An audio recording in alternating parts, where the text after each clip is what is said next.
Як голови правління Українського кризового медіа-центру, це дійсно подія, тому що сьогодні день, коли ми згадуємо буремні часи отримання незалежності. When we remember the day when the day on the declaration of the strength of our state was signed, and I'm very glad that we were able to do today almost an impossible thing, to do this thing, to make the people gather, the ones who had no chance to meet during the last 30 years in these company, and that are the real specialists in various fields: constitutional law, humanitarian law, international law. So some of you were doing a few at the same time, but it's not the main thing. The main thing is that all of these people participated directly and also contributed to the key constitutional Ukrainian documents, and not only the documents themselves, but also the process. And let me continue introducing our participants, but just a few words why you will see that in briefing you will see different positions of these people on the different stages on the constitution approval. So everyone had so many different positions at the same time, but nevertheless, I was choosing the positions which will be mentioned myself, and I also wanted to underline his contribution to the International Association. And today we're going to talk about this old story which started a very long time ago, and also as a person who was preparing the Constitution of 1996, and this person was in the Commission and in the additional group between the President and the Parliament. So if Mr. Ivan, I remember that you can tell what was the correct name, because Mr. Ivan at that time from the Parliament side was in this process, but as far as I remember, there was a special also constitutional parliamentary commission, and you were also the part of this system, and therefore I'm not mentioning the minister and the else, but these questions are the first ones, and also the main thing. One of the co-authors of the declaration of of state sovereignty of Ukraine, and I know your position at that time, and he was the part of this. If we talk about my colleagues who are representing, so to say, for example, Andriy Mahera, he is representing the constitutional law, and he was the deputy chairman of the CEC of Ukraine in 2007-2018, but now he is an expert on constitutional law of the Center for Political and Legal Reforms, and he comments lots on the political and legal reforms, but also he talks a lot about international law because it is interrelated. And also Mr. Alexander Monsyk, head of the contractual and legal department of the Ministry of Foreign Affairs of Ukraine, and also later he was the first deputy minister of Foreign Affairs of Ukraine for European integration, and then the first deputy secretary of state of Ukraine. But as a lawyer, as an international lawyer, it's interesting to hear your opinion, and so that was a brief introduction. And let me ask Mr. Professor, dear Mr. Volodymyr Butkevich. So now we have lots of different initiatives. For example, the initiative of the 16th of July. And lots of Ukrainian diplomats and legal activities are the part of it. And there are also people who used to work with Medvedchuk's political party. There are the people who work on the international affairs departments in the universities, and they state that neutrality of Ukraine is the norm which remained our international, our political norm despite the constitution being approved. Moreover, they refer to the declaration on the state sovereignty of Ukraine, and you know that there is also the chapter which state that we want to be out of bloc state, and therefore we have the question, and I think that only you and Mr. Zayats can answer this. So where does it come from? This idea of neutrality. If, for example, I remember that as the PhD candidate, your PhD candidate, and thank you for those brilliant times, we were considering, in Soviet times, we were considering it a bit different. So in the international law, there was no discussion on this. And suddenly in 90s, when the Soviet Union was collapsing, we had this offer. And why did it appear? And can we say that it is somehow declared in our constitution or somehow legally declared?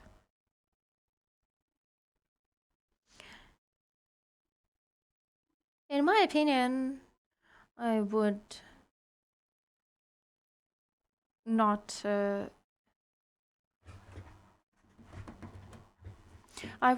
make this question narrow to the point when some people were participating the approval of this document. Yes, we want to see our role in approving this or that document, but nevertheless, let's start from the other side. The declaration wouldn't have been there if the Ukrainians didn't want it, and those who was forming the text of the declaration, I would have called them retranslators of the will of the Ukrainians. And we cannot say whether they were good. It doesn't matter whether they made it good or well, but nevertheless, that was the will of the Ukrainians. And as for neutrality,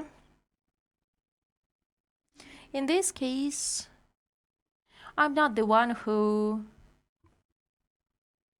was fighting for Ukraine to be neutral state, because me as an international lawyer know that in the international law that it is the least developed institute of the international law.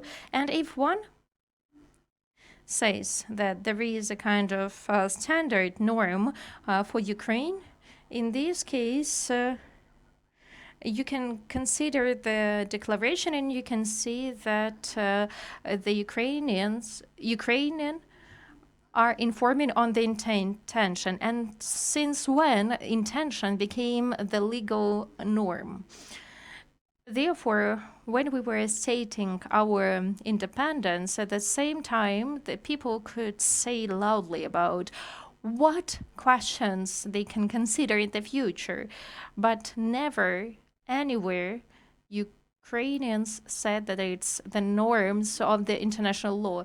Moreover, if you read carefully everything that is published on the Institute of Neutrality till now, you can see that there are statements which were stated in 19th century about the neutrality of Switzerland. Of course, it's not bad when you consider Ukraine similar to Switzerland of the 19th century, but nevertheless, 2 centuries have passed by, and therefore those standards they can be interesting for the law history experts. And I was actually curious myself why the question is neutrality, which is quite unpopular for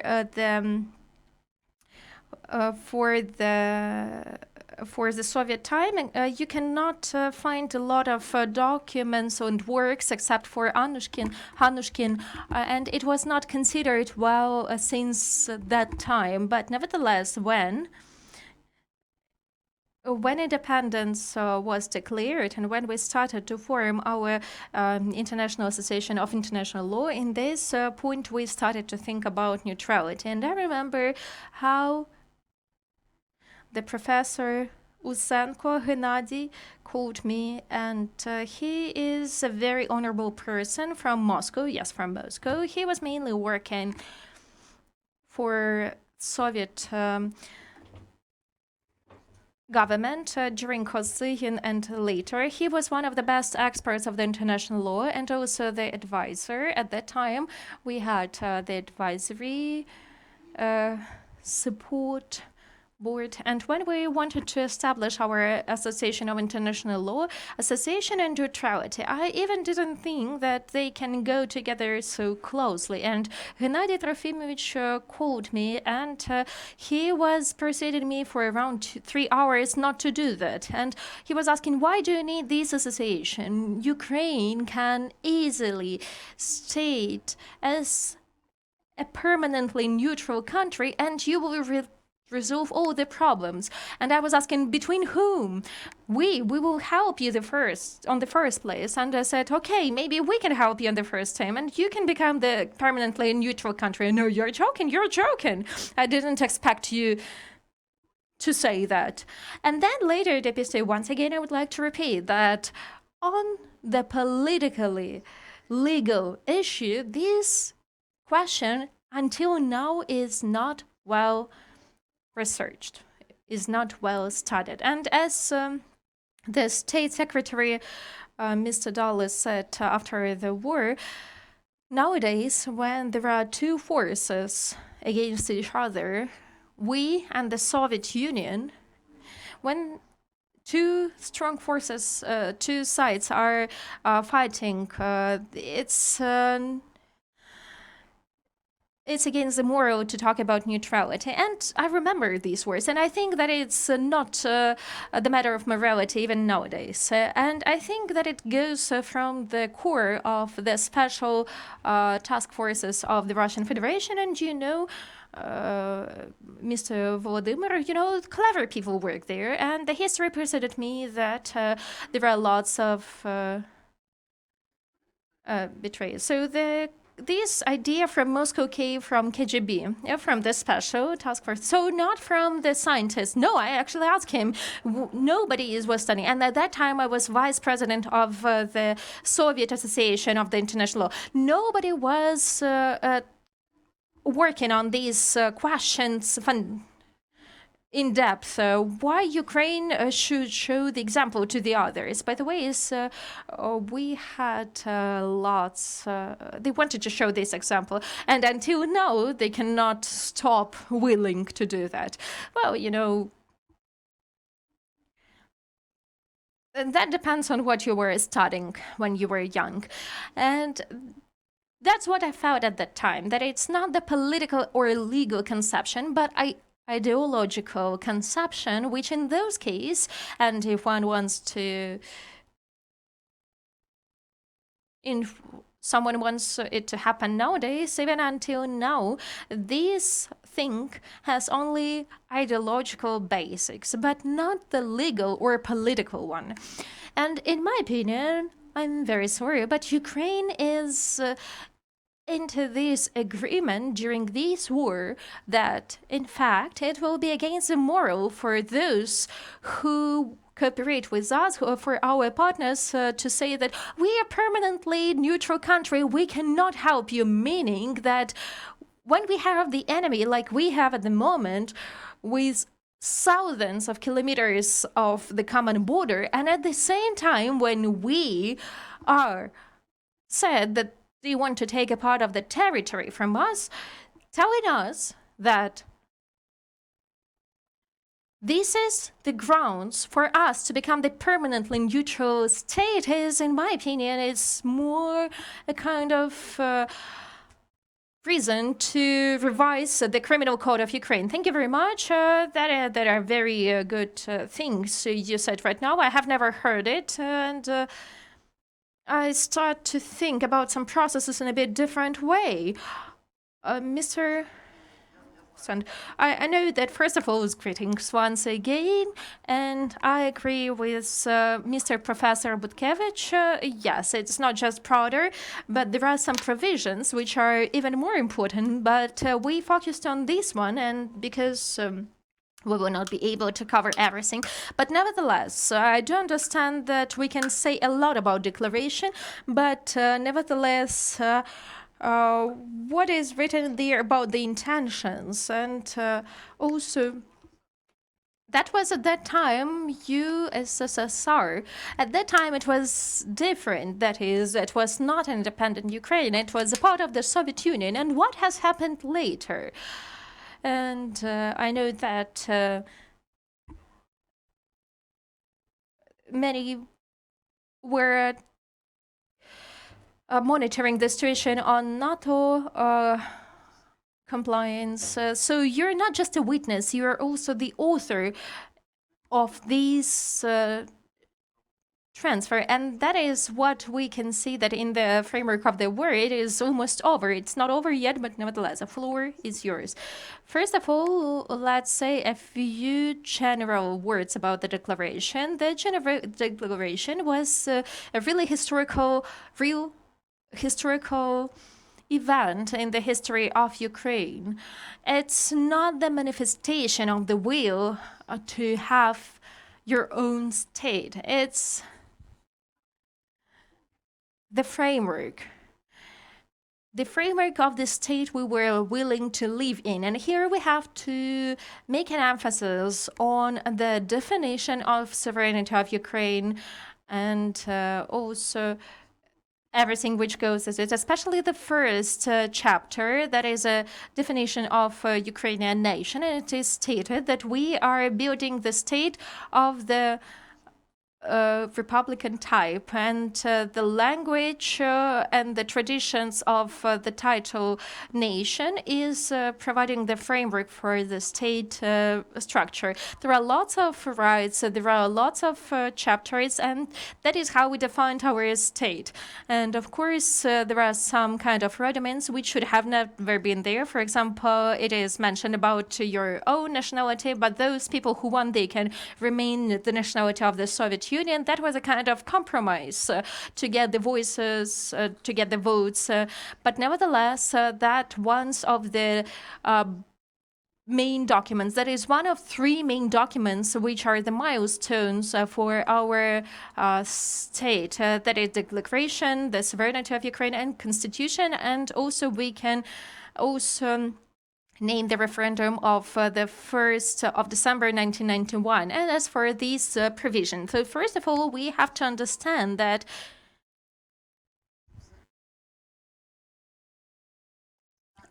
everything was around one point: whether we will become the integral part of the European community, or we will be in the gray zone, or maybe we will be the part of the Russian Federation once again, or in the Soviet Union. When we were forming the national movement of Ukraine, we stated that we want to come back to Europe. What did it mean? It meant that we were saying to our partners in the West that you cannot build the safe Europe without integrated Ukraine. Europe cannot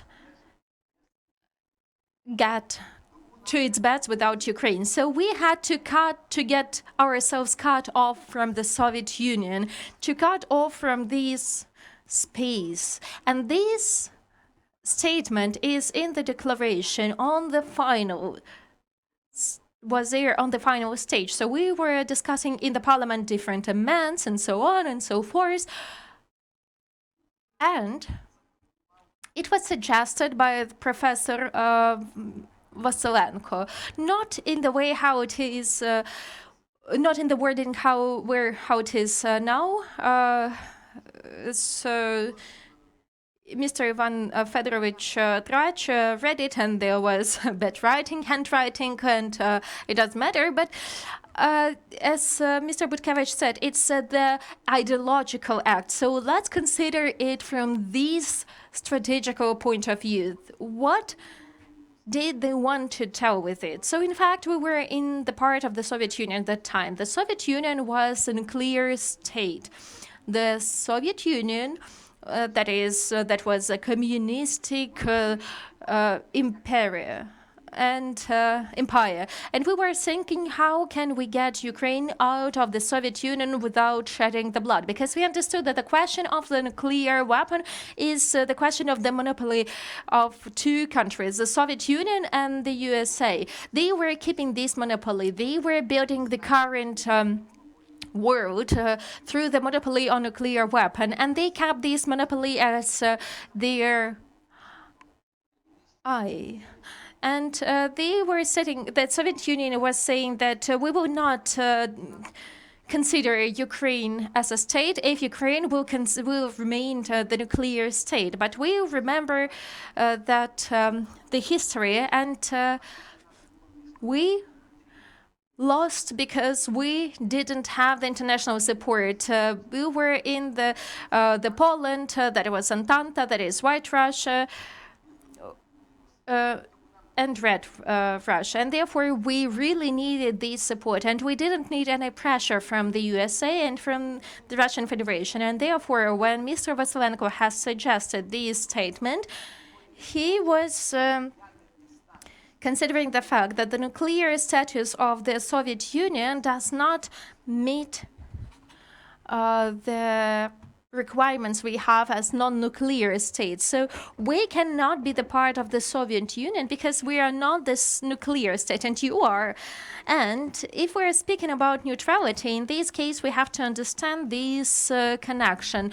Neutrality and staying out of the bloc and non-neutral and non-nuclear state. Because yes, in fact, we do not have neutrality. There is no standards, and Putin wants to gives us these offers for us to get to this international law trap. So you write the agreement with us and say that you are the neutral state, and therefore these kind of suggestion, they are not very good because he wants to catch us in a trap. So how can we consider that? Where do we put the emphasis? So Mr. Vladimir was mentioning that USSR was declaring about their intention.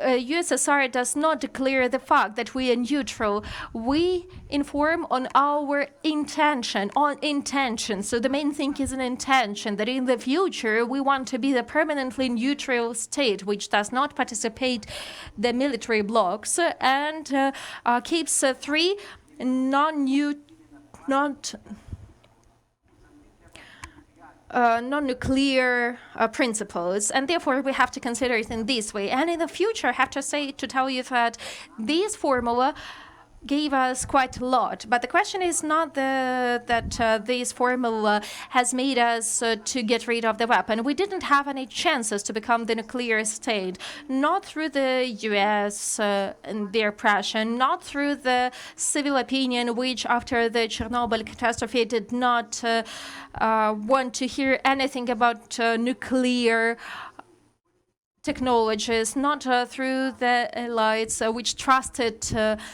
Moscow more than the civilized world. And this problem should be considered in a bit different way. Could we have used this nuclear deweaponizing to become the members of NATO, to have the guarantees of economical status? So we had to sell it on a good price for us.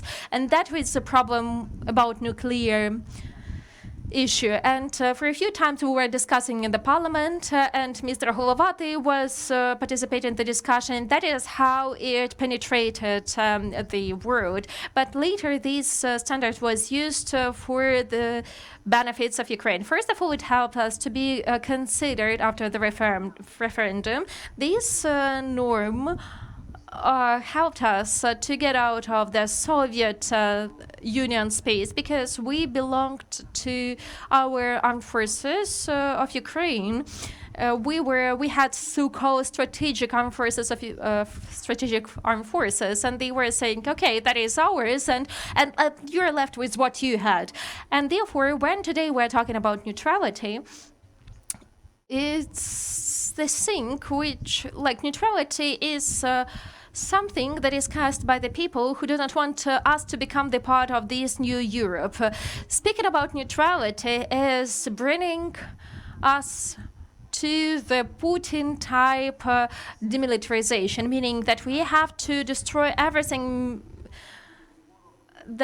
so that at any time any kind of enemy could have got us, and they could have conquered us. And therefore, anyone who is going to lead the negotiations with Putin or with some Western governments about neutrality, that is a person which is consciously killing our sovereignty. They have to remember that we have created our state, we have restored our sovereignty and independence, and nowadays the servicemen, the defenders, are defending what we were doing at that time. They are protecting, they are defending their state as one of the basic values for the nation, as a chance to keep in these international savannah where everyone is trying to catch us. And thank you very much, Mr. Valeri, for raising this question, because I can see the threats, because everyone is trying to raise this question, that they are saying that in our constitution we have these kind of words, and there is nothing like that. It is set intentions, and later we didn't want to follow this intention. There was another type of work of the fifth column. They were fighting it from the other side. They were blocking. First of all, the process was fine. So we were NATO oriented. We were European Union oriented. We had. In 2003, we were NATO oriented. In 2004, we have removed this statement, but nevertheless, nobody stated neutrality as the legal standard, and we have to understand that. But we have to understand this ideology, the one which Mr. Professor was mentioning, that through these processes, they want us to have no future perspectives, because we will be with non-participation in blocks and military blocks and the rest of the things. So during Yanukovych time, there was a speech. What did Yanukovych say? He was not talking about neutrality. He was saying that we are declaring non-block state, and that is one of the reasons for neutrality. Neutrality means that you are not participating the wars. You are undertaking the obligation not to support the wars, and therefore you have to remember that the principle of anti-participation is not what we need. So we have to say directly to our Western partners that you are building Europe for 75 years. The Council of Europe is 75 years this year. What are the conclusions of the European Union development? Without Ukraine, you will have no safe Europe. Europe never will cross its reasons. Mr. Valegi, I just wanted to add a bit to what Mr. Ivan said. He said that there is no such law. The thing is that through different means of information and also researchers, scientific researchers, they say that there is this kind of law. Take the International Legal Encyclopedia, Chapter 3, and the National Sovereignty of Ukraine, and there you will find that the declaration was has declared Ukraine as that Ukraine is the permanently neutral state, and then the law was adopted. There was no such law. I think that it's revision, and I have always said that it's a manipulational technology. And in this way, they want to persuade us. That is a revisional policy, which has a thin line with a criminal, with a crime. And the people who are writing that means that they are or criminals or they are just they know nothing. They're writing nonsense. So I was actually the part of it. I was the part of the National Constitutional Council, and when I was a deputy minister, I was preparing the draft law. At that time, we were calling it in this way about the basics of the national policy. But I was standing on the position that. We have suggested the draft law on the policies, the national policies, and I know this very well because these changes after Yanukovych, they were the reason why I had to leave the position. Why did I have to do that? Because first, the changes which were planned, they were not about the basic questions which we were considering. For example, I remember that very clearly that there was the order, and we worded it in this way, that Ukraine is de facto non-bloc country, and we can define our model of safety model in the future. And this formula was liked by Yanukovych and his surrounding, and I remember that we had collegium, and then and before that the meeting with the minister, and everyone was satisfied with it. And later, the Moscow government read it, and they said no to our president, and they have sent a few secret documents, which we are not going to discuss, but they are about more radical changes of the international affairs policies. And so you have seen Kharkivsky agreements, and they wanted the participation in the customs union. And as far as I remember, in the draft law, there was not only not participating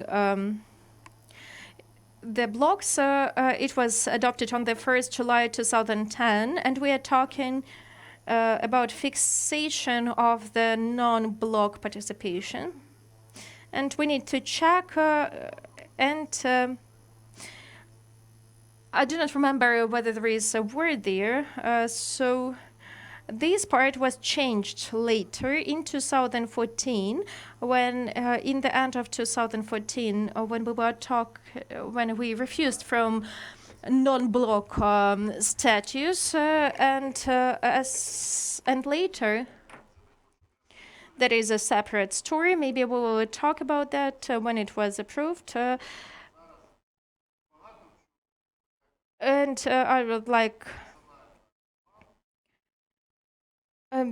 I would like to thank you because you raised this question. Not only you, there were also the people who supported, and also the president supported it in the end of the day. And that is a part of the constitution and in preamble. And some people were against this. And in the article number 85 on the obligations, on the authority of the parliament, and in the Article 102 about the authority of the president. So in the many places, very basic, very logical, that is the change. It's kind of a small change considering the volume, but it changes lots of things. It states the will of Ukrainians to become the part of the European Union and to have the collective security system. And to participate, but people in Ukraine knew that we do not need to protect ourselves from Europe because we are the part of Europe, because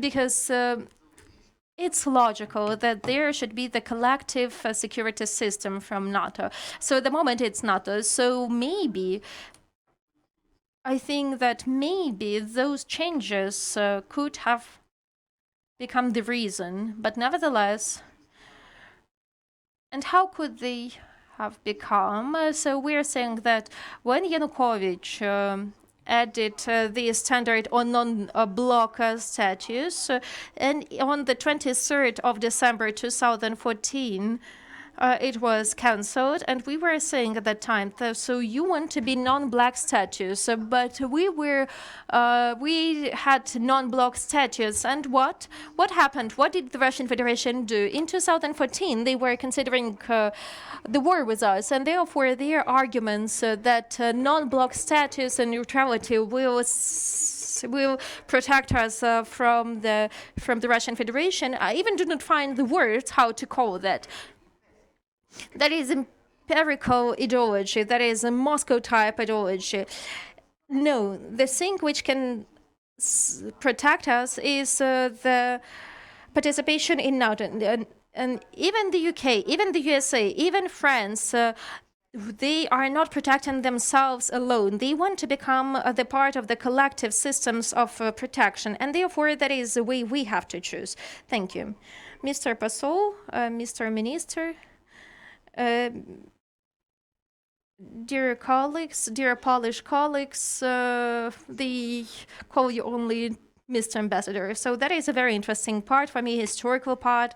And in this part, there is also the participation of the Commission and as for Ukrainian diplomacy and the part which was in charge for the legal support, was there any kind of discussion which we can see without naming the surnames? For some reason, Ukrainian diplomats became the initiators of these non-block status. What about some of the diplomats, minority of them? So let me call it. If that weren't, there are quite a famous. There are some famous diplomats. Mr. Alexander Charlie, by the decree of the president, he is defined as the member of the group for preparation of the Istanbul agreements. Konstantin Hryshenko was the minister of the foreign affairs. That is a highly respected person. I mean, like diplomatically, yes, there is some investigation about that, but nevertheless, as colleagues, I can see that there are the people respected by the diplomats. So I was surprised when I was in Washington, D.C. There was an initiative on the 1st of December, and the country, there was a 16th July agreement, and they were saying, no, that is the thing we have to make an emphasis on. So tell us, please, what is the position of diplomatic of the diplomats? Did we have any kind of hesitations? Maybe some models were suggested how it was happening, because you were the one who saw it from the very beginning. Thank you very much. So let me start from the declaration. Declaration is indeed the document, the historical document for Ukraine, as both for the state and for the Ukrainians. That is the first step. The second step is declaring independence. And finally, the third step, that is all Ukrainian referendum. And as for all Ukrainian referendum, we have to mention it separately, because at that time, the collective West, after stating the independence, told us very clearly, yes, you have declared your independence, but it's not enough. But for us to recognize us, ask your nation, and Ukrainian government asked Ukrainians, and we had a referendum of the 1st of December 1991, where more than 90%, 90.2 2% Ukrainians voted for independence and for supporting the act of independence. Even in the Autonomous Republic of Crimea, at that time, more than 50% voted for the independence out of those who participated. And only after that, the collective West started to recognize us as a state in the context of those principles and the international law norms. And here there is an interesting thing. If we did not write in the declaration, that's my opinion, non-nuclear status, and if we didn't write there the intention to be neutral, I do not have the guarantees that our Western partners wouldn't have said that before we recognize us as the independent state, please define these two aspects. And therefore, the fact that in our declaration we mentioned the intention to be neutral state, I think that at that time that was a positive thing. Because, yes, we were telling the world that the Soviet Union and Russia, as one of the states which heritated the rights, that they preserve their right to be nuclear state, and we do not keep this status. Moreover, we are talking about neutrality, and therefore we are not the part of this competition. And we have the right to declare our independence or to restore our independence. It depends how you... what do you think about it? To restore our independence in our historical territories. So at that time, this step was constructive, and as in my opinion, it was logical. But nothing in this world is static, and as Churchill said, that only silly people do not change their opinion if we consider the historical context. Of course, later Ukrainian government and Ukrainian people were able to define their future conceptual development, and this development was stated in the constitution as the provisions on Ukraine EU-oriented future, and that in the future we want to get integrated in NATO. But answering your, Mr. Minister, question, I would like to say that the Ministry of Foreign Affairs at that time was the part of the single body which was working for sovereignty and independence of Ukraine. And I would like to say that in June, the new Minister of International Affairs was appointed in 1994. That was Mr. Vilenko. And he was supported by Mr. Yevgeny will answer that, and the national... so lots of people supported him. He was supported by more than 100 members of the parliament. They not only supported him, but also there were the discussions, and he was meeting with Mr. Pavlichko, who at that time was the head of the Commission on the International Affairs, and also with his fraction. And he was asked about his opinion and how he sees the development, and his vision did not meet what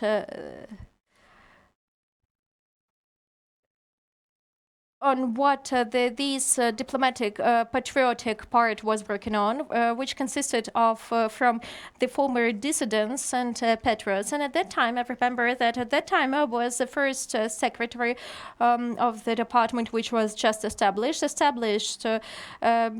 of Mr. Anton Buteyko. He was the first head of it, but later he became to work with the head of the time parliament, Mr. Kravchuk, as soon as he was appointed. And in fact, he was spending less time in the ministry, and he had the role of the acting minister. So I remember that we had a constant communication with the parliament and with the commission on the international affairs, and we constantly have Mr. Ivan Zayed was visiting the Ministry of Foreign Affairs, and he was showing his last opinion, and he was consulting with us. And I remember how other experts were coming to me to ask for my advice, and we were in a constant touch with many others. So I want to say that some people have a wrong understanding that those diplomats who are from the Soviet times, they are different. In fact, they were the ones who saw the situation in the Soviet Union. Believe me, they were very much patriotic, all of them, and they were professional. Not all of them, but nevertheless, most of them were. Of course, there were the ones who were different, but mainly that were patriotic people who accepted these changes with the hope that Ukraine has an opportunity to become the independent country. And I remember those atmosphere at that time, and all of us, we were thinking, how will the situation change? And we hope that the situation will change in the better way. But at the same time, there is a chance that Moscow, with one single gesture, will send the troops here, as Mr. Marinnikov, Mr. Marinnikov on the 22nd of August was trying to do that. And therefore, I want to say that at that time, the diplomats, they were all together with the parliament, with those part which was promoting not only the idea, but also the practical steps on getting independence and sovereignty for Ukraine. And I would like to mention, for example, Mr. Zlenko, Udovenko, Batyuk, Buteyko, Tarasuk.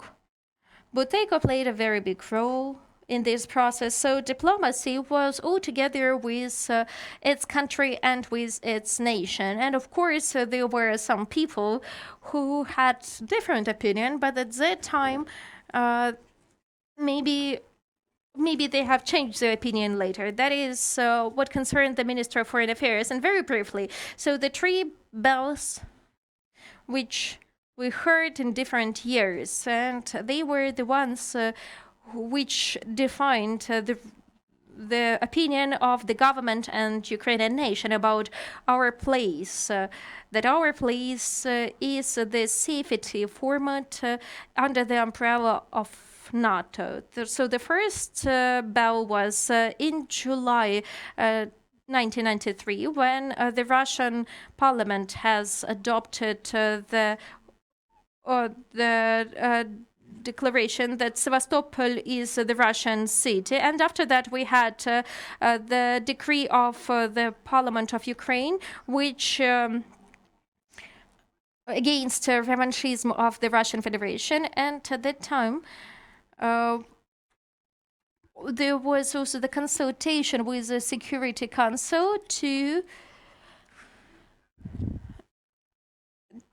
prove the sovereignty of Ukraine and Sevastopol. At that point, I was working in the permanent representative office, and I was meeting all the members of the Security Council. Of course, everyone was supporting Ukraine, and it helped us a lot that at that time there is a big conflict between the Russian parliament and Yeltsin.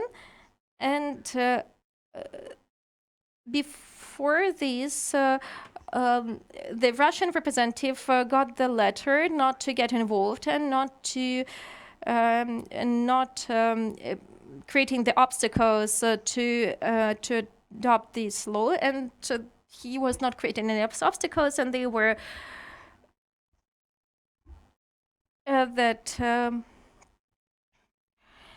That was the first bell. The second bell was the question with Tuzla Island, and at that time, we the part of the delegation during these negotiations, and not to take a lot of time. The first visit was made by me to Moscow, and in Moscow, nobody knows what is happening there, and I had to.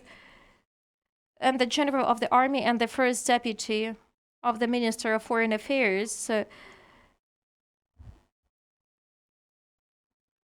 I had to say that if you do not know what is happening there, so maybe maybe collapse has already started, but at that time, the Russian Federation was not able to take away this island because almost all Ukraine was against it. And the third bell was in 2014 when Putin has annexed Crimea and attacked Ukraine. Illegally annexed the Crimean Autonomous Republic and occupied Donetsk and Luhansk Oblast. These three bells were the basics of Ukrainian immune system, immunity, and we understood that our place is under the umbrella of NATO, and we having this kind of aggressive neighbor who wants to destroy Ukraine as a state and Ukrainians as a nation, we cannot be neutral. And we have to work very hard to promote, to move towards NATO, despite all the problems which we see, and for us to be able to join this institution, and only after that we will have the guarantees for our security, and only after that the Russian Federation will understand that you have to step away from Ukraine. Thank you. And thank you for this part. Thank you for clarifications, and I guess this formula which you are showing that on some stage the USSR that we had to do to be a bit more careful. The only thing is that I have the information that they were Americans who were saying that what are you writing? Why are you writing about neutrality if, in fact, you have the Russian Federation next to you? And Mr. Vladimir had the same experience.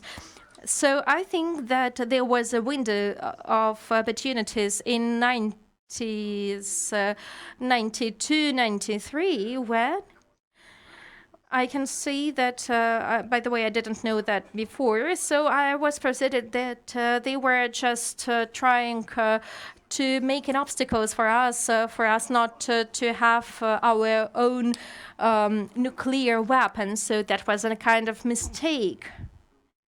As Mr. Bill Clinton said, that it's a mistake that the Russian Federation had it. So we had this opportunity. Yes, indeed, I have seen this document. The only thing is that when we were discussing with Senator Lugan, he was saying one phrase, and he allowed me to talk about it. He didn't understand, and he said that you, from your side, you did not stated the clear safety, security provisions. You only mentioned something about the money which needed for the liquidation, and the money for the survival of the country, of the state, because at that time it was very difficult. In the ministry's archives there are the documents, and they are open to the public, and there are the documents to increase the support, and I do not know whether it was justified at that time, but this kind of if we had this kind of unity, and at that time, so you're telling a lot of things, but nevertheless there was a big group of people, of communists who, as I remember, they are trying to add the provisions about neutrality in 1995, as far as I remember. Meaning, so in fact, that is external impact. So on each stage, we have these external factors. So speaking of the neutrality and non-block status, of course, that was an external factor, but nevertheless, at that point when it was forming, people in Ukraine were wise and people understood that it's one thing to write it down and the other thing is to implement it. And what was written that our intention in the future means that we won, not we lost, but we won in this case. We will see who will win, because in my opinion, the game is not over. So you mentioned the constitution. When we were writing the new constitution, and the point when we had any kind of questions about neutrality, about symbols, about language. So from the left side, those ones who were from the communistic party, they were running away to the corridor. They were calling to Moscow and they were asking for advice. So there is an offer, what should we do in this case? And therefore, even when the constitution was approved, there was still this kind of discussion. Thank you. I would like to... So now the picture is quite clear after your three speeches. So in fact, I understand what are the pieces to this puzzle. So there is another thing I would like to ask you. So in the declaration on the state sovereignty and also the approach of both Ukrainian legal experts and also politicians, we have the same approach that we are accepting the international law. So maybe it sounds quite weird, but I will explain why it sounds in this way. Because at the moment, you know that the Russian Federation has made an amends and they have refused from this, meaning that the Russian Federation does not recognize as imperatives the international law. Lyshinsky was the first one who announced this concept during the Soviet times. And in this perspective, at any time, so this approach was not changed. That is the first thing I would like to state. The second thing I would like to state is that there are the norms, the provisions in the Constitution. Of course, you could not have described everything, foresee everything. And if we are saying that the answer is very clear on the strategic objectives, because some were saying that we do not need it in the Constitution, but it appeared to be that we actually needed that. And in 2008, when the Constitutional Council was revising this for the first time, we had lots of resilience from the legal construction. So why do we need it in the Constitution? Let's do it as a law. So the socialists were active and, well, in fact, the regions of Ukraine were acting. So we had very non-even group. But, for example, there are... So I'm not speaking about the decisions of the politicians, but people ask the question, for example, do you think that neutrality is better for Ukraine or NATO? And luckily people are saying mainly NATO, but also there is another question. Maybe we can divide some territories from Ukraine as a compromise. And I'm interested in quite interesting and simple question. We have an expert in constitutional right and the... So why do we speak so calmly about it? Do you think that any kind of president, that any kind of politician is able to approve this kind of decision easily in case if he or she will agree on these very bad, in my opinion, options and approve neutrality and things like that? So two very clear questions. Does the Constitution of Ukraine gives the opportunity even to the president, provides him with a mechanism to divide the territories of Ukraine, not from the political point of view, but from the legal point of view? That is the first thing. And the second one, how the questions of Euro-Atlantic integration and EU-NATO integration. So can we look at the constitution in the complex approach, so in the comprehensive approach? Do we have any written opportunities in the constitution for things like Istanbul negotiations or something like that? Thank you very much. Good afternoon once again to our participants, and it's really an honor to listen to the discussion of such honorable people. And I'm sitting here, and it's like a lecture for me, and I imagine myself a student. Answering this question is somehow difficult. Why? Because, for example, I was not the one who was approving the modern declaration. So at that time, I was not even the student. But at some point, it is easier for me because I look at it from the point of view of time, from the point of view from distance. And also, I look at the constitution from the point of, in the historical way. So speaking of the question, whether some questions about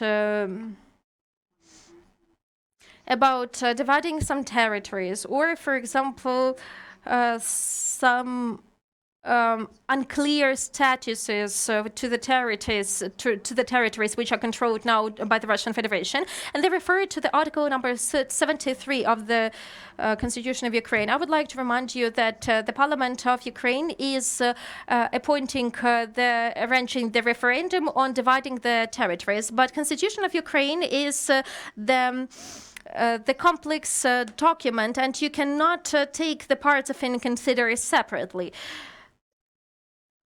So the one article is related to the other provisions. For example, if we take the article number 2, the sovereignty of Ukraine is spread on all its territory. The territory of Ukraine is the whole and untouchable. And when we're talking about the list of the regions and the oblasts, which is the part of the article about the territories of Ukraine, meaning that the Constitutional Court has to say that directly, that these kind of changes are not possible. And therefore, we have the question, so how can we understand the 73rd article? At the moment, we do not have the clear explanation for this article, but my assumption is that we have to understand it as if we keep the clear, if we stick firmly to the international law, the territories of the other territories, the parts of the other states can be joined, and in this case, the Parliament of Ukraine can appoint, can arrange the all Ukrainian referendum and listen to the opinion of the Ukrainian. That is the way how I understand the article number 73 of the Constitution of Ukraine. And if you don't mind, I would like to come back to the declaration on the state sovereignty. On the one hand, this document should not be underestimated. It's really very important for our country. In my opinion, the biggest value of this document as of 16th of July 1990 is that Ukrainians sent a message to the international community that there is the nation, Ukrainians, and this nation has the right for self-identification. Maybe not today, maybe tomorrow, but they still have this right. And in my opinion, that is one of the most important things in the Declaration on the State Sovereignty of Ukraine. Well, quite often it is overestimated and said that it's such an important document, so important that it's over the Constitution, that there are many other things which are important. When it was 1990s, and when Ukraine was a part of the Soviet Union, that time it was very progressive. It was stating the priorities of the Republican laws above the Soviet laws. They were even mentioning the principles of the authority distribution in the state, and it was very progressive. And when we're talking about Ukrainian or national authorities, but at the same time, we should not overestimate it from the point of view of the modern life. So, for example, is this document mandatory? Does this document contain the provisions of the international law? Can it be implemented for the other official bodies? Let's consider the text of the declaration. According to the declaration, the Parliament has the right to voice the willings of the nation. So according to the Constitution, it's not stated that. In the declaration, the President is not mentioned, but in the Constitution, we have the President. In the declaration, it is said that the Prosecutor General is providing the general supervision. In the Constitution of Ukraine, we do not have this for a long time because it's anachronism, and I can name lots of other things. So what is the legal power of this document? So if we consider the current constitution as of 1996, that we accept provisions, decrees, and other acts. So the requirement of in the article of 76, it's explained in the article 91. It is said that the Parliament is approving the resolutions, requests, and declarations.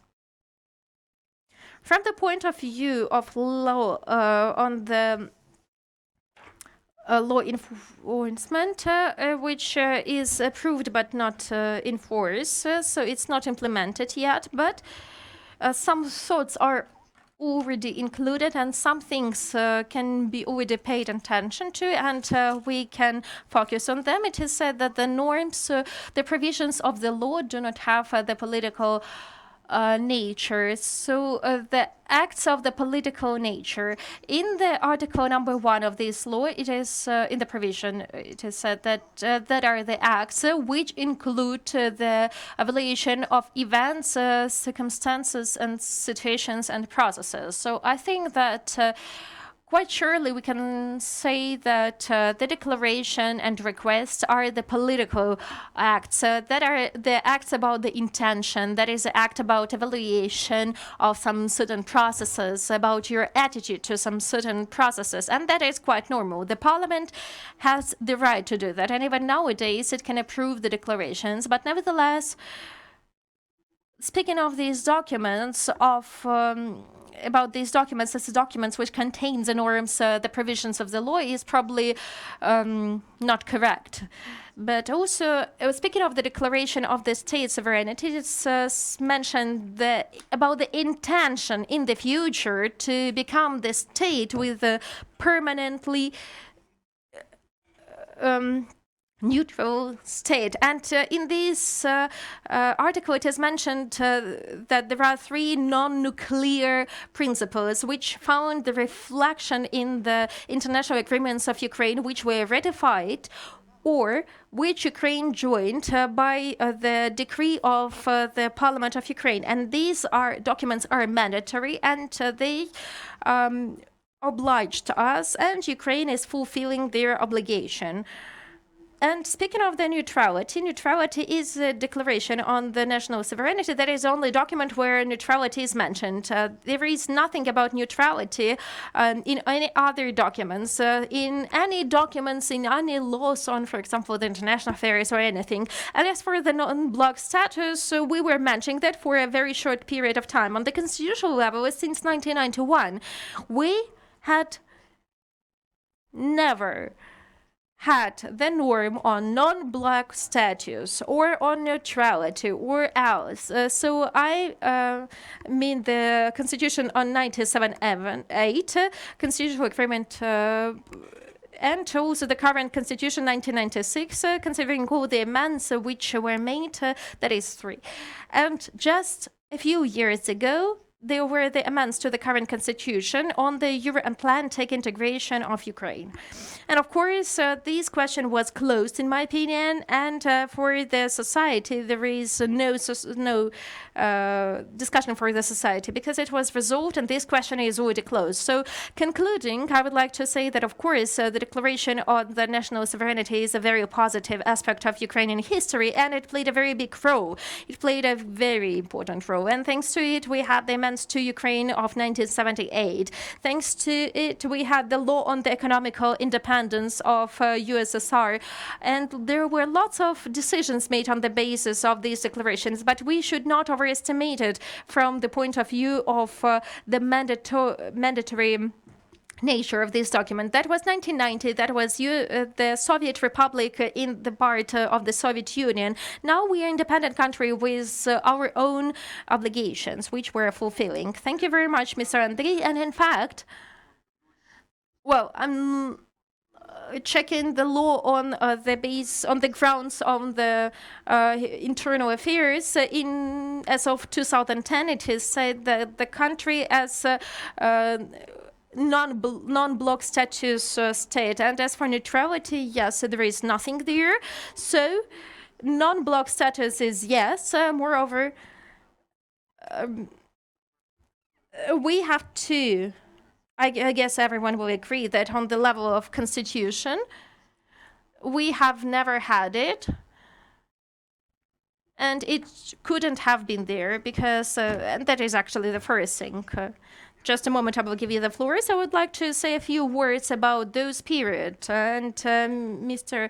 Ivan, you were mentioning that in 2004, there was a period of time, and I would like to remind you, to remind you the history.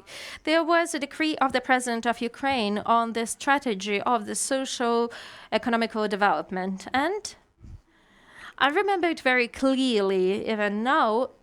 The current government, mainly Leonid Kuchma, felt that the pressure from the Russian Federation is quite serious, and the pressure is about the support of some certain candidates during the elections, and the process was very weak. And in these circumstances, there was something that which happened after 2002, that is a Ukrainian decision on intention to become the NATO member. And in this document, in this decree, but that was a complex document, there was a mention of the program of our Euro-Atlantic development. And at that time, the minister of that time, Prime Minister, Mr. Yanukovych, Viktor Yanukovych, was very offended with the fact that he is not mentioned at the head of this project because I think that the Cabinet of Ministers didn't approve that. And in the final edition, it is said that everything is done with the leadership of Mr. Yanukovych. And the program of NATO, the NATO program is described there. And unfortunately, everyone I remember since Mr. Razumkov and everyone we were mentioned, Tarasuka, Hrytska, everyone, even at that time, everyone considered 2008 as something very real. And this real date was on pause, was stopped by the non-confidence, lack of confidence of our partners until 2010, 2008, 2010, we had a window of opportunities. And of course, it was closed for a very long time after that. So why do I make an emphasis on this? And it's very good that we understood that there is no this kind of obligation. The second thing is that we have the clear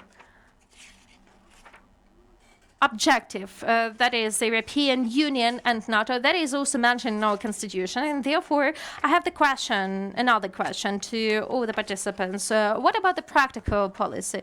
Having all these objectives, I remember without the surnames, but before the before the full-scale war, there was the statement that we do not need to join NATO, and there are the documents. There are different documents, and in fact, there is a kind of bargain around that. And for example, if we do have that in the Constitution, is it a direct norm? Is it a direct provision? Is it the mandatory? And I guess yes. And how should the president of Ukraine act, the parliament of Ukraine should act, and the cabinet of ministers about it? Because 2019, for me, as the ambassador at that time, raised lots of questions, because many of my colleagues said that we do not need to join anything, and we will calm down the Russian Federation. And I hear the same statements nowadays. So the first thing, all these activities on the practical activities, on neutrality, on implementing neutrality and non-block status, in my opinion, we have to consider it at not anti-constitutional activity. The criminal responsibility should be there, because we are a legal state, and the constitution does not foresee that, and therefore all these activities are anti-constitutional activities. The second thing is that I would like to agree on one thing, because we were talking a lot about it, and everyone was mentioning that this idea of neutrality and the idea of non-block status, that is a Russian idea. Yes, it is, but it doesn't mean that the formula which it had, the form which, how it got to Ukraine, that what was implemented right in the way how the Russian Federation wanted it. So the formulation by Mr. Vasilenko that Ukraine, Soviet Republic, announces about its intention and so on and so forth. Yes, so it says that this wording creates a very big corridor of freedom for our government, and we use this corridor of opportunities, so window of opportunities, because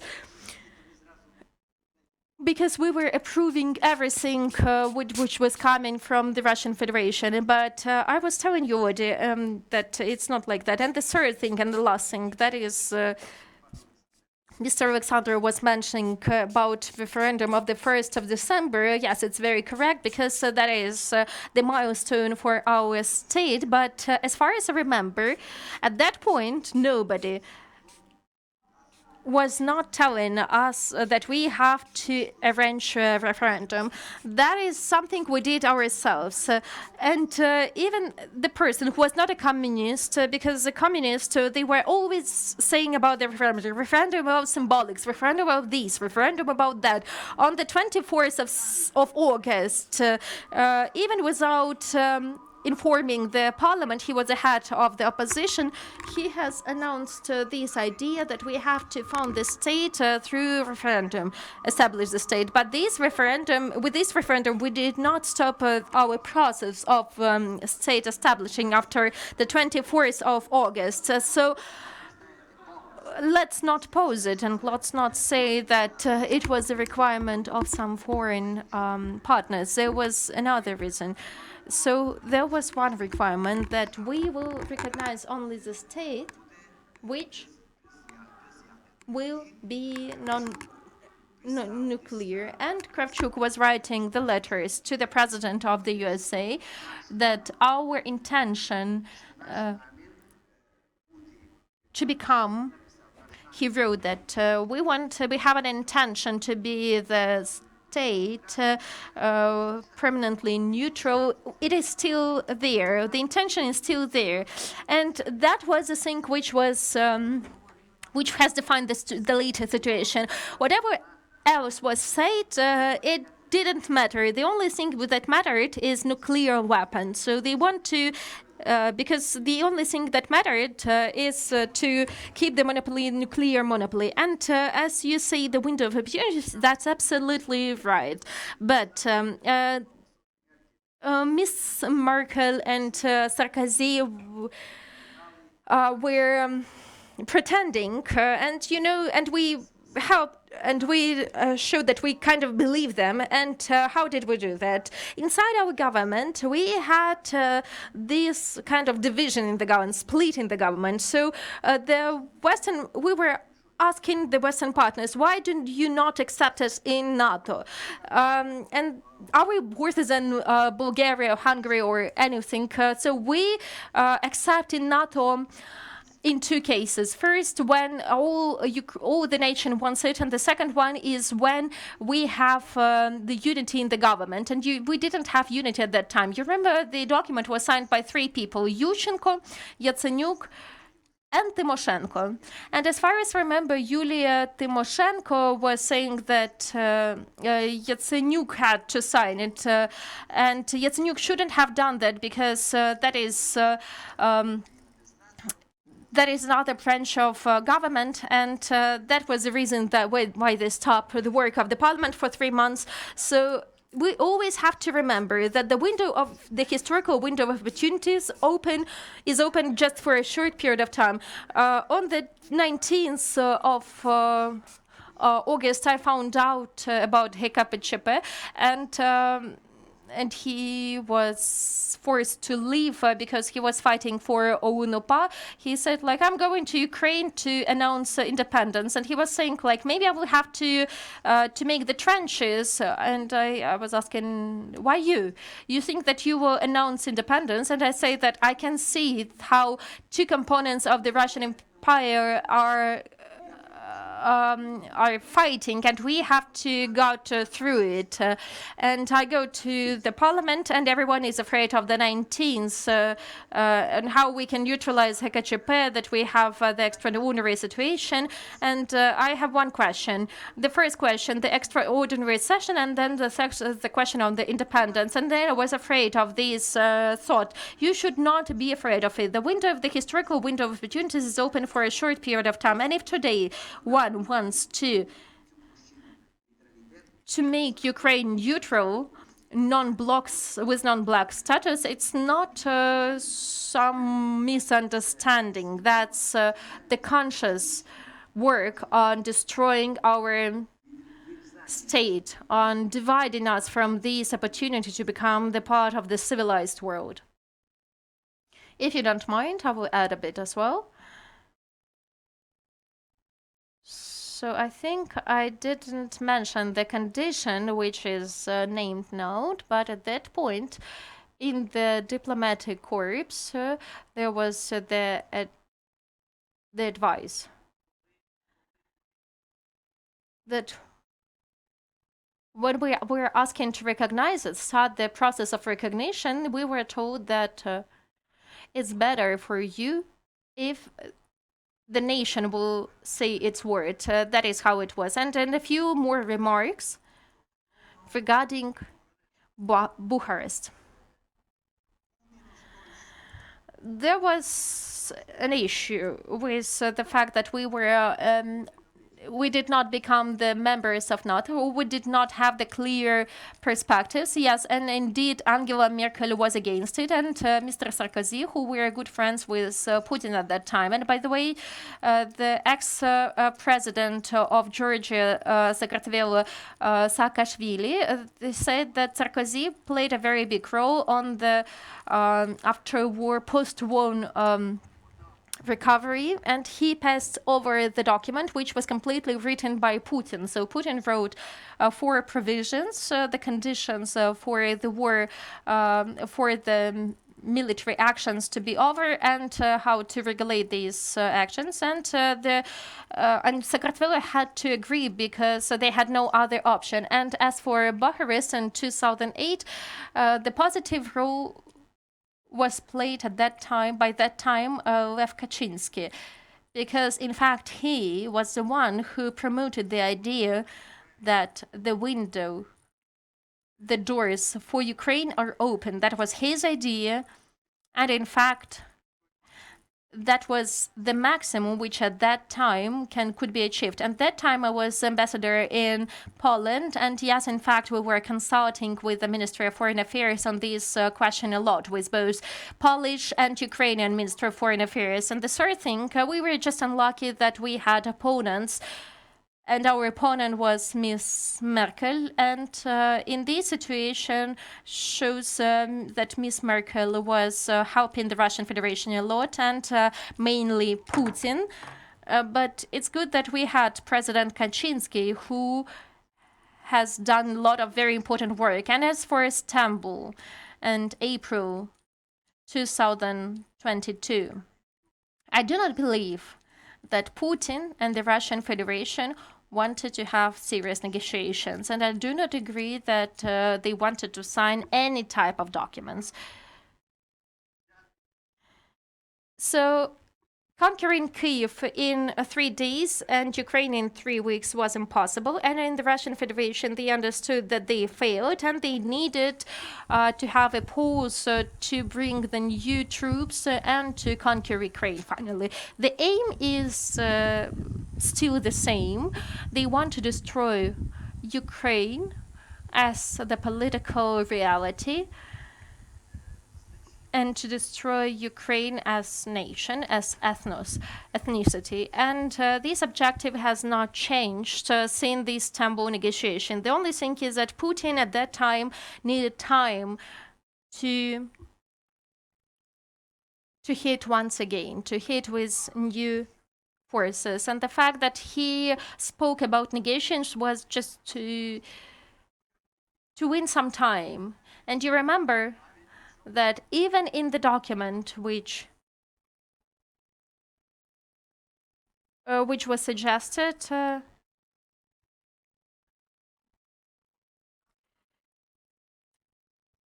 so there were some signatures there, but these signatures did not mean anything, because there was a provision that there is a huge line of questions which should be discussed on the level of the presidents. And on this level, Putin would have taken a lot of time, maybe half a year, to enhance his positions, to bring the new troops, to take the new battalions, and saying that Ukraine is non-constructive and does not want to finalize the agreements, he would have hit us once again. Thank you. Thank you. Thank you, Mr. Valeri. So I guess that we are close to the end of our meeting. And my experience of the scientist tells me that who needed this kind of meeting if we didn't have any kind of resolution? Conservative. So I would like, Mr. Valeri, I would like to give you an idea. Even this meeting has shown that there are some small details where we kind of have the same opinion, but nevertheless we have a bit different opinion. And on this level, it is okay. It is an advantage. That is a freedom of word. That is a freedom of political will. But when we have this kind of freedom on the state level, when on one state level one sees a future from the perspective of the concept of pre-war situation, the other one considers it from the perspective of the period during the war, and the third one sees no perspectives at all. So, Mr. Valeri, maybe you can think from the point of scientists. I guarantee you this kind of team, quite prepared people, well-qualified people who can work on it. And as from the practical point of view, you can also think about something and you can suggest things. Maybe we can work on at least 2 documents, the grounds of security of Ukraine as a state, and also the questions of the political involvement. And in this case, we can consider all these kind of small details. We can create an obstacles for those who misunderstand what is Ukraine and where is its place today in the international community. And from time to time, if you want, you can invite me and we can step by step move forward. So let's show the practitioners the other way, the productive one, for them to join and for them together with the parliament to be able to consider our work, because as you can see, it is impossible just to follow the principles and the grounds which were developed before the war, because the war itself shown that there are problems which exist in the modern society, that these people were misunderstanding the situation, but it happens again and again. So at the moment we can work on 2 documents and later we can see what can be done. That is a very important initiative. I actually wanted to ask you myself because in fact we have gathered together today, and in fact our colleagues are interpreting these documents in different languages, and we have already stated some information. So I can also say that some of our opponents can use these documents, but nevertheless our position, in my opinion, is protected from all the sides. And moreover, you are correct, we are discussing the things which seem to be absolutely deeply discussed. We, as a democratic state, we are ready to participate in the discussion, but I think that what is the most important at the moment, even all the provisions have to be considered. I think that the main important thing is the security model. I suggest, I'm ready, we can discuss this matter in details, and we can be co-initiators, but we can speak seriously, not about just the desired things, but we can see the Vilnius summit, Washington summit, the mechanism, right? And also, if we're talking about neutrality, in this case, why it is not working. So today we were talking about the fishing rod, but there is also another thing, that non-block status didn't help us to avoid the war, and also our neutrality will not help us to avoid the war. What will it do for us, and what is left? So self-defense, which is foreseen by NATO, and now we are not allowed to talk about that. And we are not just talking about that. I was not looking for the best professional with no reason. I was doing that because I understood that in the next few months we will have the period when they will start telling us about hypothetical objectives which we have to foresee that are the realities. We have to have the legal grounds for that, and I do not think that we have an objective to change the legislation. Maybe some improvements are possible, but I'm not ready to say what will be the outcome of this situation. So first of all, that should be the warning. We can warn our round table. So our round table has to be a kind of warning for the government, because we do understand that it's anti-constitutional activity if they are implementing the idea of neutrality in practice and non-block status idea. If they start discussing, if they start working on it practically, that is a criminal responsibility and that is a crime. And the second one is what you're discussing. We have to create the security documents, some kind of documents, because we have lots of opportunities even with the Western partners. So we cannot rely just on the diplomatic services. We have to rely on the broad network. I remember 1990s and the end of 1980s. At that point, we were all the time staying in the USA, in Europe. No one wanted Ukraine to be independent, but nevertheless, we were knocking this door and we were able to establish our state. And that is the same situation which we have now, because this war demands mobilization of Ukrainians together with the government in all the spheres and moving the economy to the military regime and development of the weapon, because relying on NATO is impossible. We have to rely on ourselves, but we have to protect collectively. And therefore, we have to support this idea. Thank you very much. Just a few words. Now we have a very clear basis of our reality regarding European and Euro-Atlantic integration, which is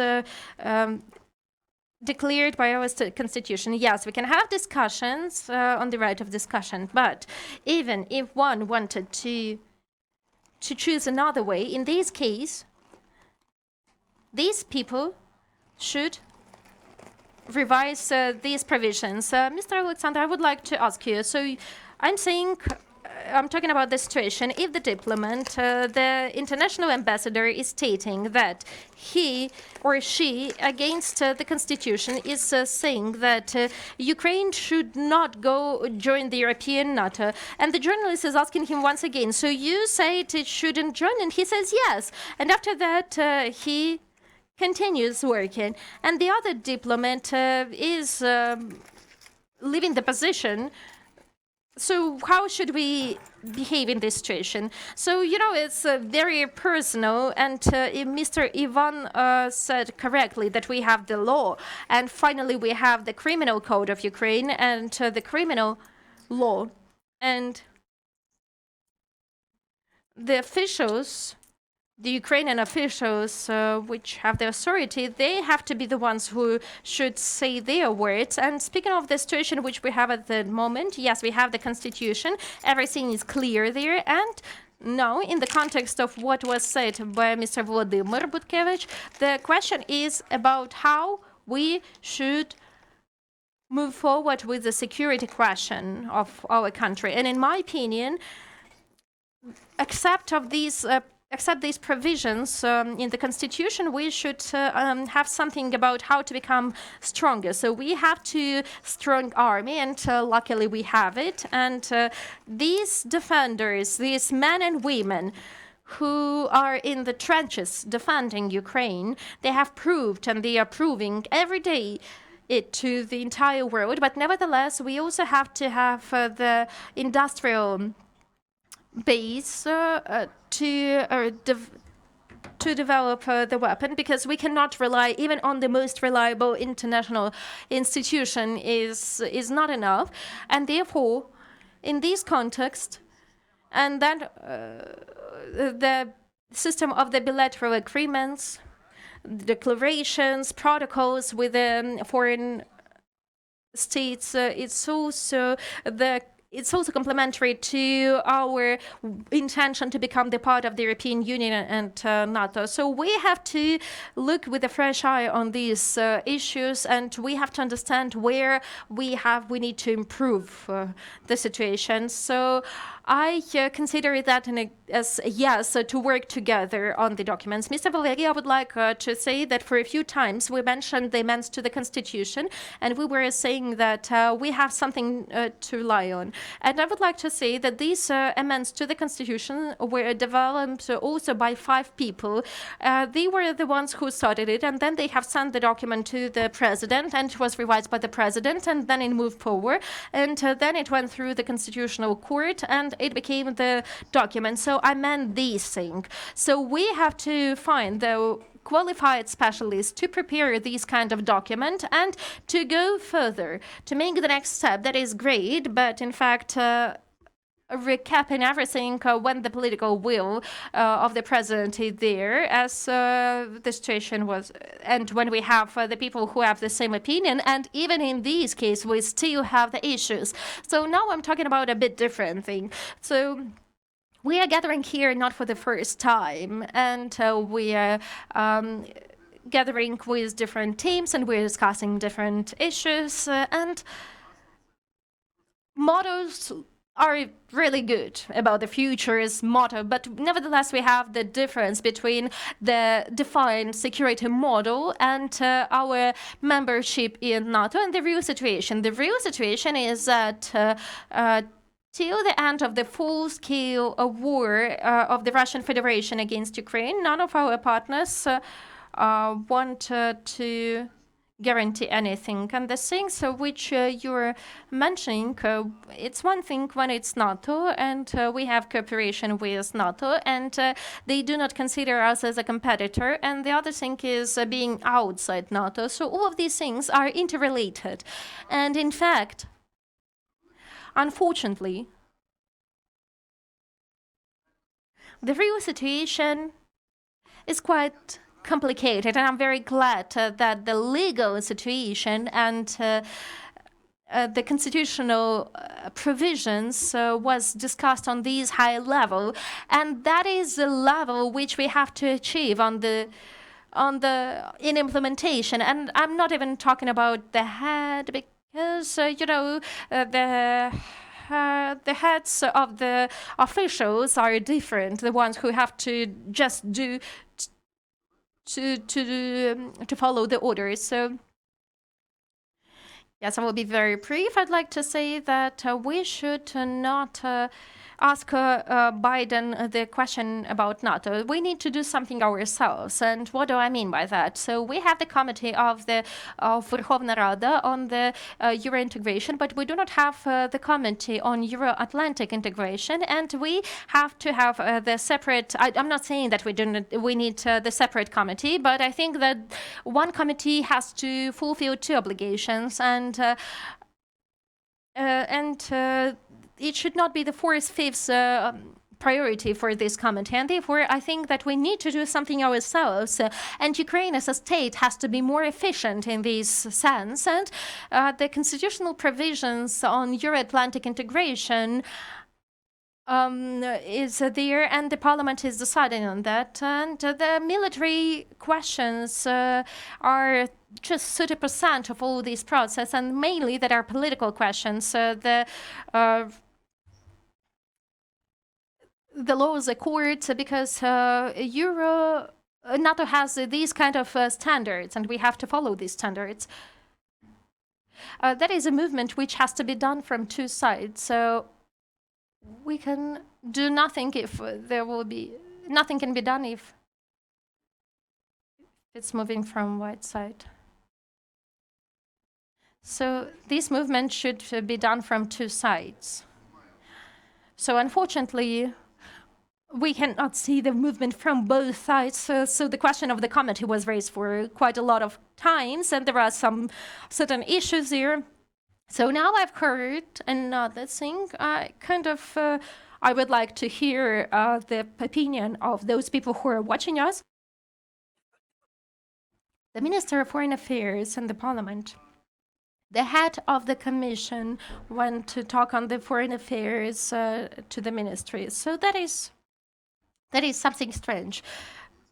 And it's strange to know when the executive branch of power was talking to the scientists, and Mr. Volodymyr was a part of the scientific board for quite a long time. And nowadays it sounds very different, very unique, because this system is not there anymore. And we do not have here no officials here, even though all of us were officials at some point of time. So it's clear that the things we were working on, I think that we need to implement them, the ones we worked on, as it typically was happening in my past. Sometimes to fight the bureaucracy, we have to develop the correct political model, scientific model, and things like that are something obsolete. And I think that it's not obsolete for the entire world, and on the contrary, it's something that they are using all the time. So speaking of this summit in Washington, D.C., half a year ago, my American colleague told me, why do you worry? We will invent such an interesting words, non-reversible way, and so on and so forth. Don't worry about that. And I said, like the people who are in the trenches, they do not care about your non-reversible, because we do understand that we need weapons. Give us in this way. Give us in the framework of the bilateral agreement, or else. So there is no point of asking it in this way, and I agree about that. But nevertheless, the fact that our partners, unlike Kissinger, who was a vice person in the end of his life, he said that Ukraine must be the part of NATO. Why? Because at that time he had his own opinion, because in that case Ukraine with a strong position can be controlled, because it can implement its own war. But I don't think that we will be able to do that right now, because the collective model and also the NATO is cheaper. It's the common actions, and we understand that we are taking the weapons from there, and that's a separate question. The way to NATO is a separate question, the membership in NATO. So thank you once again. Thank you for your opinions and the position that neutrality is an ideological project of KGB is a new idea for me, and also that despite the fact that it came from there, but it arrived in a bit different form that it used to be. And finally, you said that the period when it was constructive game, and we have to be always tuned. And the first conclusion is that not the words, but the work on the implementation of non-block status on neutrality is anti-constitutional activity. That is the first thing. Scientists can discuss it. But the official cannot, because the official should fulfill the order, and he should not be thinking whether he goes to Brussels or not. Kuchma, at some point, went when he was in obstruction. He was according to the French alphabet, and he went there. So there were a few situations like that, but he went there because that is our objective. And therefore, I think that we have to turn around this pyramid, because those who are repeating Putin's mantra feel too strong, and they are showing to the African country that Ukraine has agreed on something about neutrality, and that is something they have in their constitution.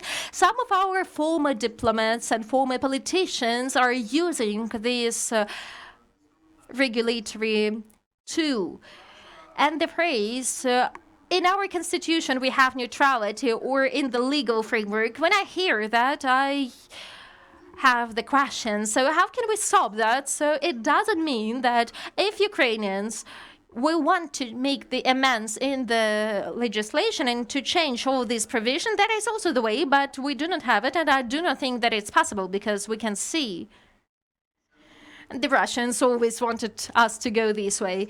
And therefore, the ideas are not bad. And therefore, let's not underestimate our enemies. They clearly understand what they are doing. And we have to stop the political discussions. So the political discussions can be there, but policies and also manipulating media manipulations should not be there, because it can lead to very dangerous things. So I think that we have contributed enough, and as for a scientifically practical approach, I'm ready to join it, and Ukraine Crisis Media Center is ready to participate, and all together we can form together with Vladimir Butkevich. It will be an honor for me, and also for those who participate, if you don't mind, so we can start these kind of negotiations, and then let's see. Okay, I promise you. So finally I will say that I will start writing, and then you will join.